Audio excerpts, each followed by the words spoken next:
So the first plant we're going to talk about is sage, like your sage and onion stuffing sage, that kind of sage.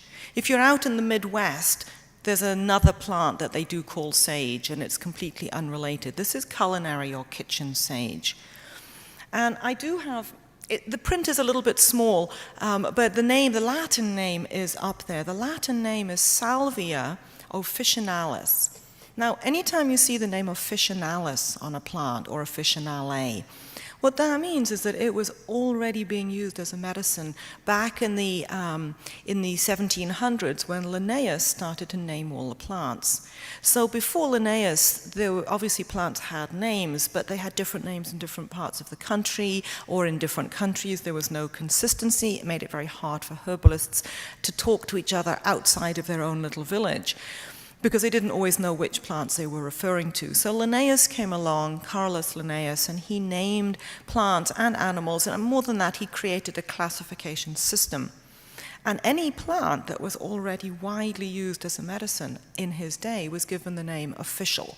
It's an official plant, so it's officinale or officinalis. So anytime you're reading names of herbs and you see that, you know it's been a medicine for at least 300 years. And probably a lot longer. So the first part of the name, salvia, comes from the root word salvare, meaning to save, salvation. And there's a nice little saying, a little phrase about sage, which goes, "Why should a man die while sage grows in his garden?"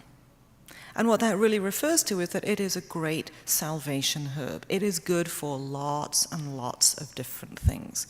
Let's have the next picture, David. And let's go one more. I think I have a close-up next. Yeah. So for those of you who are botanists or gardeners, this is in the mint family. It has the classically bilateral symmetry to the flower, only one place that you can cut it to get two equal halves. That's very significant in that family.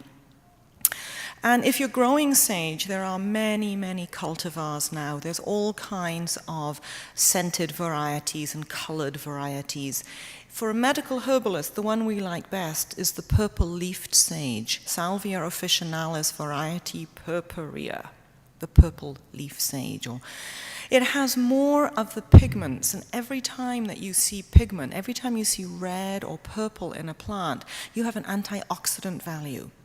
So it's best to eat purple cabbage rather than white cabbage, purple plums rather than white plums, the pink watermelon, not the yellow watermelon. And with the sage, if you go to the purple-leafed sage, it has more antioxidant value. Why does that matter? Well, we're all hunting down antioxidants like crazy these days because that's the anti-aging stuff. So we age by oxidative stress. That is how our cells age. Rusting is actually oxidation, so you could kind of say that we rust to death.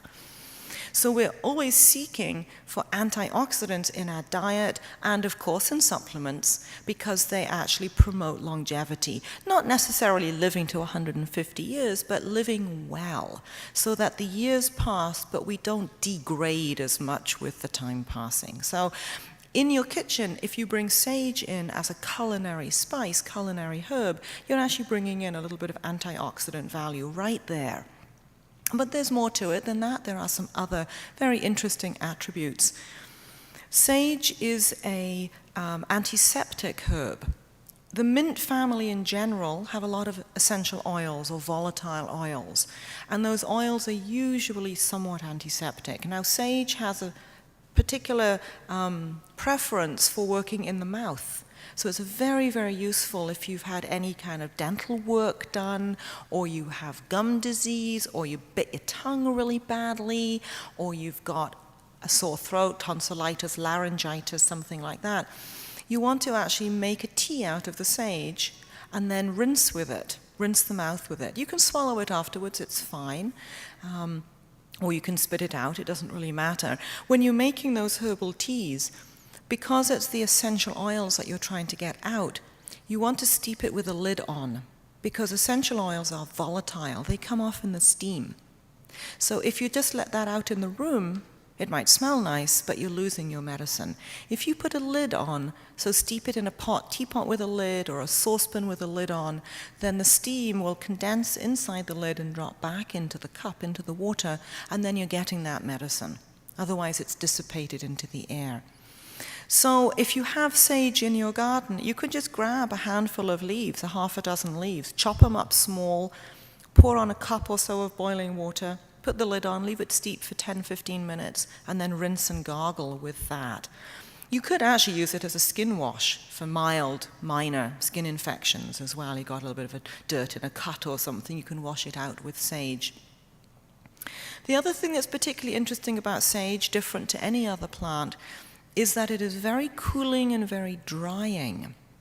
And it is particularly useful as a cool tea for menopausal hot flashes.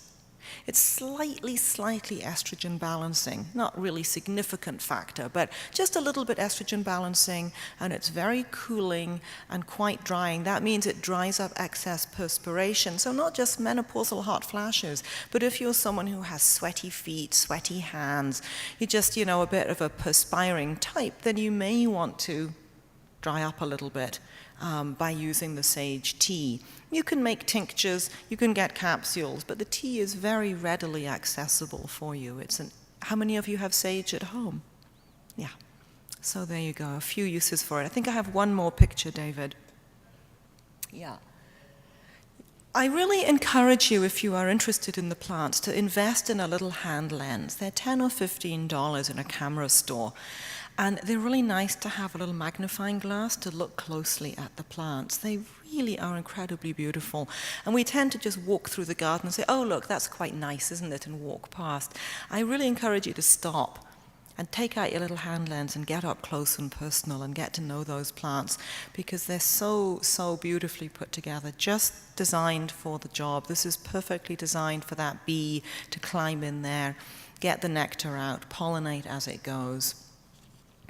So that's sage. Let's look at one more slide, David.